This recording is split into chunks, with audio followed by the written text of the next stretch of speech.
Yes, guys, welcome back. Ryan Jack here with another video today.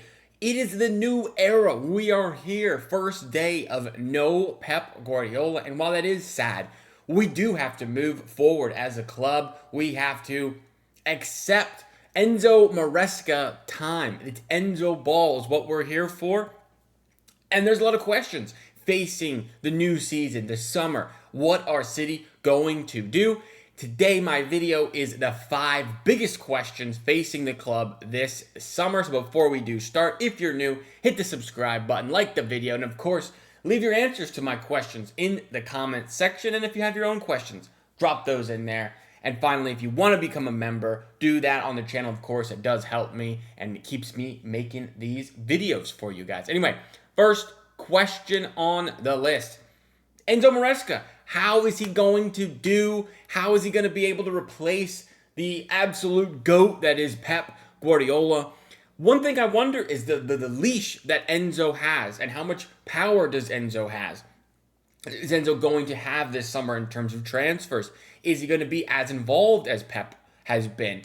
Pep had that relationship with Cheeky coming from Barcelona together. Does Enzo have that relationship with Hugo Viana, or is it very dual leadership roles? Is Enzo in charge of managing the players and Hugo Viana is in charge of picking the players and they'll figure it out that way? Or is it very collaborative where Enzo comes to Hugo and says, this is what I want to do, and here's a few players I think fit what I want to do, and they work together? I'm hoping that's what you're doing. I mean, obviously that sounds a lot more efficient. It sounds a lot more constructive in a way to build a team, because it does feel like over the last couple of seasons, Hugo and Pep maybe have not been on the exact same page in the profiles we're bringing in. You think about players like Tijani Reinders, who doesn't really do what we kind of all thought he would do. And you don't want to see that going forward. You want to see players who fit exactly what Enzo wants to do, so we can get the best out of our time with Enzo Maresca. I talked about the longest leash here. If we struggle early in the year, are the fans going to lose their mind and go Enzo out really, really early? I hope not. I hope he's able to hit the ground running. That may be difficult, of course, with the World Cup, the shortened preseason. I don't know. I don't know what's going to happen, but obviously, this is the biggest question. New manager for the first time in 10 years. How are the players going to react? Does anyone want to leave the club because Pep has left as well? I don't know. But I'm excited for the Enzo times, and it's one to watch, of course, how Enzo handles everything. So, second question on the list. What are you doing with the midfield, Man City? There's a lot of discussion at the moment. The latest update on Elliot Anderson is it's basically done. It feels like this one is happening. But that is Bernardo out and Elliot Anderson in. There's a lot of other issues with the midfield. Rodri's got his injury problems. Maybe he's leaving the club as well. You have Kovacic, who could potentially leave the club. I would guess likely leaves the club. Nico Gonzalez doesn't play. He could potentially be leaving the club. Is that a player that Enzo Maresca actually decides, he wants Nico Gonzalez? That's another thing to monitor. But at the moment, it does seem like Enzo Maresca is on board with Elliot Anderson. Elliot Anderson is, the new up-and-coming young English center midfielder. We missed out previously on Jude and Declan Rice. We don't want to make that mistake again and miss out on Elliot Anderson. So I am confident that this deal happens. However, after Elliot Anderson gets done, which I would hope is in, the next couple of weeks, you still have questions on Rodri. Rodri is apparently still interested in joining Madrid. He still hasn't signed the new contract. He's about to go to the World Cup. Are we going to get a resolution in the next couple of weeks before he leaves? I don't really think there's any indication that we do. And then you get to the point where it's towards the end of the summer. You have very little time before the window closes, and Rodri will be approaching his last year on the deal. That is one to monitor for sure. And I kind of lean towards Rodri wants to leave. It makes sense. He has won everything there is to win at City. His manager, Pep, who I'm sure he has great admiration for, is leaving the club. It wouldn't be that surprising for me if Rodri wants to go to Real Madrid. And I would understand that. I wouldn't love it, of course, because I despise Real Madrid. I hate that club. I can't stand them. But on a personal view, I understand it. He's from Madrid. and he might want to go play for the biggest club in the world. And it's hard to begrudge him for that when he's already done everything he can for City. He's already reached the absolute heights. He's won the Ballon d'Or, best player in the world. So this is one to monitor for sure. But if he does leave, who is the player we bring in to replace Rodri? In my head, it probably makes sense going after Enzo Fernandez. That seems like the latest name at the moment, but there are others out there. Mateus Fernandes from West Ham. There is Ibrahim Maza from Leverkusen, and those are not necessarily like-for-like replacements, 6 for 6, but Elliot Anderson can play the 6, and you could have Enzo Fernandez in the 8 and Ryan Cherky in the 10. That's a possible midfield lineup that I could see. You also have Nico Gonzalez. Does Enzo Maresca feel that Nico G is the Rodri replacement? Unlike Pep, we kind of know Pep didn't really trust Nico G, but maybe Enzo feels differently. Maybe Enzo wants to bring someone else in that we haven't been linked with yet. So the midfield is definitely an area to watch, and something I will be monitoring heavy on the channel. A lot depends on Rodri for sure. Now, third question on the list here. What are you doing with the winger situation? Latest update. City won over 70 million last summer. However, they know they're not going to get that this year. Still interested in selling Savinho, though. And apparently, Spurs are back in again for him. This just came out this morning via Mail Sport. What are you doing with Savinho? I think many people have given up on Savinho, and I mean, it's hard to disagree with them. He's not had a good season. He had a decent first season and then really backslid and unfortunately underperformed this year. 2 years at the club, 2 Premier League goals, clearly not much of a goal scorer. That's not good enough output in terms of a winger at one of the biggest clubs in the world. That's just my opinion, and I would understand if Savinho was sold, but he's still young. He has potential. He could grow. He could get better. So maybe there's a reason you keep him and decide to move on another winger in Omar Marmoush, who is clearly behind Haaland in the pecking order as a striker. He's not nearly as effective as a winger versus his time as a striker, but his time at striker is so limited because of the presence of Erling Haaland that Marmoush could be one to leave the club, and Savinho gets another chance. He gets a third year and gets to stay. Which player would you get more money for?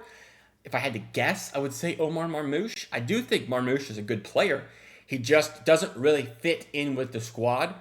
But again, Enzo Maresca coming in could change things. He could feel differently about Omar Marmoush, find a different position for him. He could feel differently about Savinho. Maybe he strongly believes Savinho can play on the left, or he can get the best out of him on the right. And we just don't know these answers yet. But I would expect one of those 2 players to leave the club and then City sign a decently rated winger who is able to be more flexible, score your goals, and get some creative assist, but you're not probably breaking the bank for this type of player. You're probably looking at 50, 60 million, something like that. And I know people will say that sounds just like Savinho, but if you don't believe Savinho's going to reach the heights he needs to reach and you replace him with a similar profile player who you feel has higher upside, then I think you do that. I think that makes sense, at least to me. So the winger position, definitely one to monitor. I would guess, if I had to guess now, Savinho is the one to leave the club and Omar Marmoush actually stays, which I would not have thought a few months ago, but that's where I'm leaning at the moment. One to monitor. Question 4, the goalkeeping situation, and this all comes down to how does Enzo Maresca feel and how much power does he have?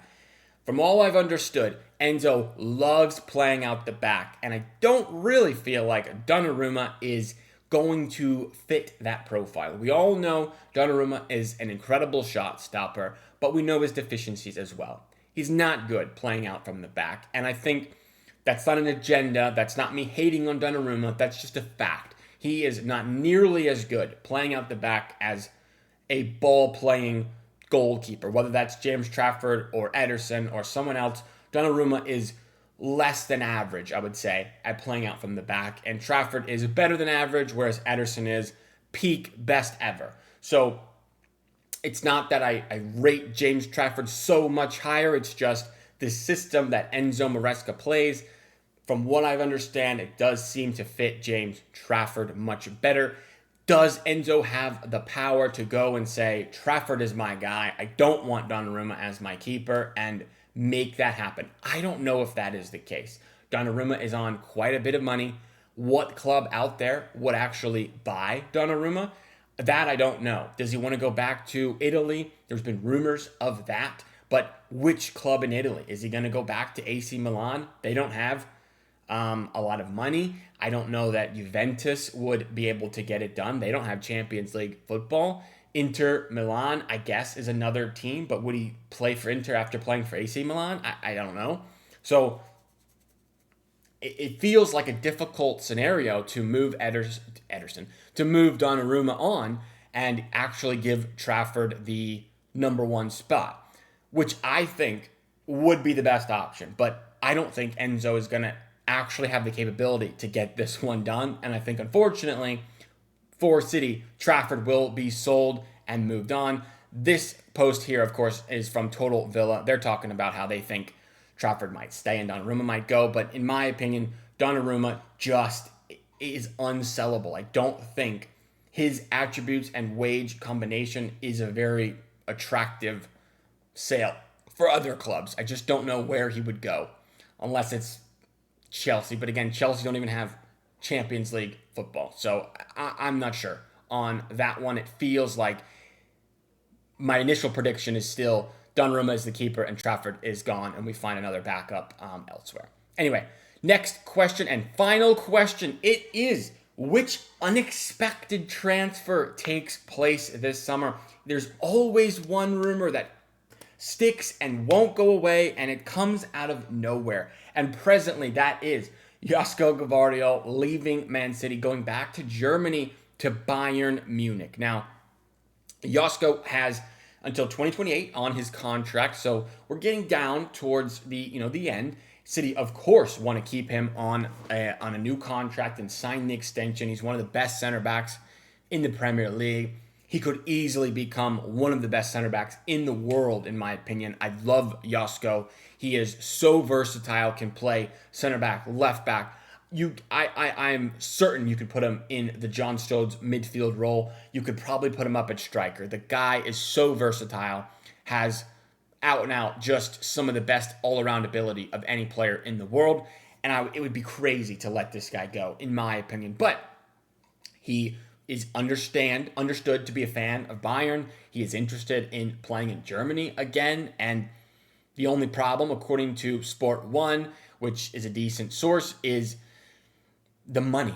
City, we're going to want mega money for Josko. Of course, we spent quite a bit on him. He has improved. I would be looking at 100 mil, maybe even more for Josko. Maybe that's hard to get to for a center back. But in reality, I just wouldn't sell Josko Gvardiol. And if this does happen, I would be pretty upset. But, the center back room, of course, is very deep for Man City. They have a plethora of players available to play.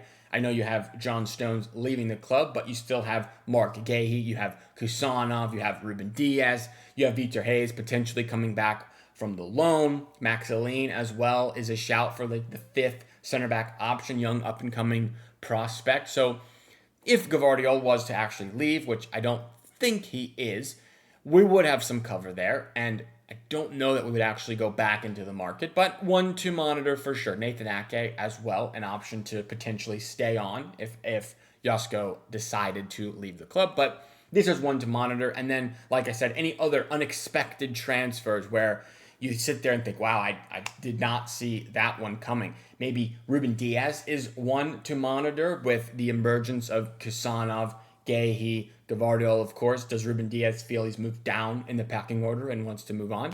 That would be an unexpected move.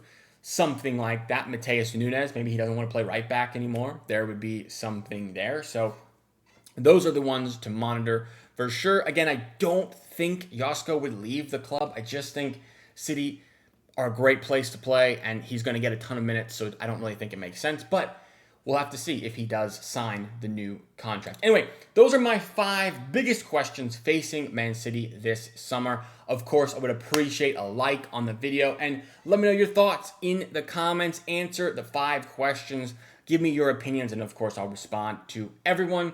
If you are new, hit subscribe and help me get to 2K on the channel. A lot more Man City summer content to come. Anyway, see you guys next one. Peace!